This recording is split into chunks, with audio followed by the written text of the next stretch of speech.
Méditation de la communauté des disciples du Christ vivant en ce vendredi de la 22e semaine du temps ordinaire, année liturgique C. Évangile de Jésus-Christ selon saint Luc, au chapitre 5, les versets 33 à 39. En ce temps-là, les pharisiens et les scribes dirent à Jésus: les disciples de Jean le Baptiste jeûnent souvent et font des prières, de même ceux des pharisiens.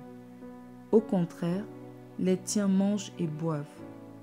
Jésus leur dit: pouvez-vous faire jeûner les invités de la noce pendant que l'époux est avec eux? Mais des jours viendront où l'époux leur sera enlevé.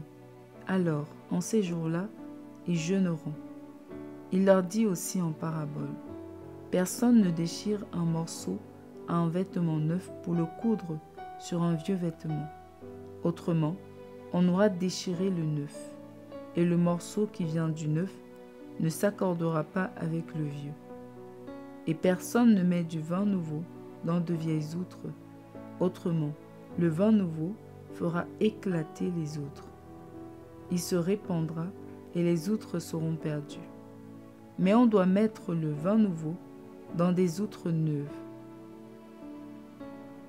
Jamais celui qui a bu du vin vieux ne désire du nouveau, car il dit: c'est le vieux qui est bon. Acclamons la parole de Dieu. Méditation. Frères et sœurs bien-aimés, ce matin encore, beaucoup parmi nous se sont levés avec des préoccupations concrètes. Les enfants à nourrir, le champ à entretenir, les dettes à rembourser, la maladie à soigner, l'avenir incertain. Nous vivons dans un monde qui nous tire de tous les côtés. Et dans cette vie si chargée, si bousculée, il est facile de mettre Jésus à la périphérie. Non parce qu'on ne l'aime pas, mais parce qu'on remplit nos journées de tout sauf de lui.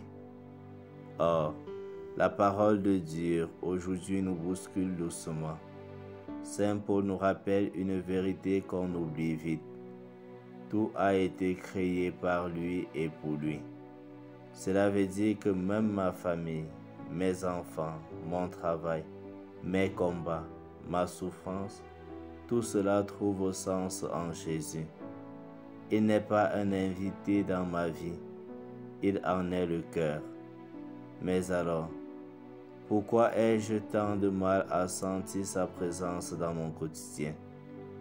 Pourquoi ai-je l'impression que ma foi s'éteint peu à peu? L'évangile de ce jour nous donne une réponse. Jésus nous dit: on ne met pas du vin nouveau dans des vieilles outres. En d'autres termes, on ne peut pas vivre une foi nouvelle avec des habitudes anciennes.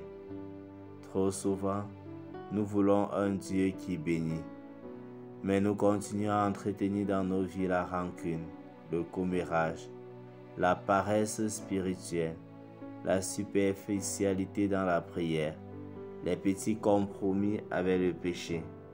Et nous nous étonnons ensuite que la grâce ne coule pas. Jésus veut nous remplir de son vin nouveau, un amour plus fort que nos blessures, une foi qui tient bon malgré les vents contraires, une espérance qui traverse la nuit. Mais ce vin ne peut pas entrer dans un cœur trop plein de lui-même. Concrètement, il faut faire de la place. Cela peut être aussi simple que éteindre le téléphone pendant 10 minutes pour prier. Pardonner enfin ce frère ou cette sœur avec qui on ne parle plus depuis des mois. Dire non à cette parole blessante qu'on a envie de lâcher. Ou prendre le chapelet qu'on a rangé depuis trop longtemps. Chacun dans sa réalité peut accueillir Jésus aujourd'hui en changeant un petit geste, une vieille manière de faire, une habitude devenue stérile. Frères et sœurs, Jésus ne nous demande pas d'être parfaits avant de venir à lui. Il demande simplement des outres neuves, un cœur ouvert, humble, prête à être renouvelée. Alors, dans notre quotidien parfois lourd, n'ayons pas peur de laisser l'ancien pour que le Christ devienne vraiment le centre de tout. Prions.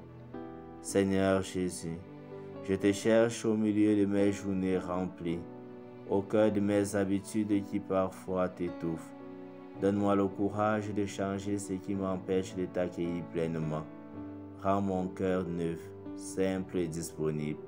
Fais de ma vie une autre nouvelle pour ton amour. Amen. Intercession. Prions pour toutes les familles accablées par les soucis du quotidien, travail précaire, maladie, division, incompréhension. Que le Seigneur leur donne la force de transformer leur réalité en un lieu d'accueil de sa grâce. Exercice spirituel. Aujourd'hui, choisis une habitude concrète que tu sais stérile.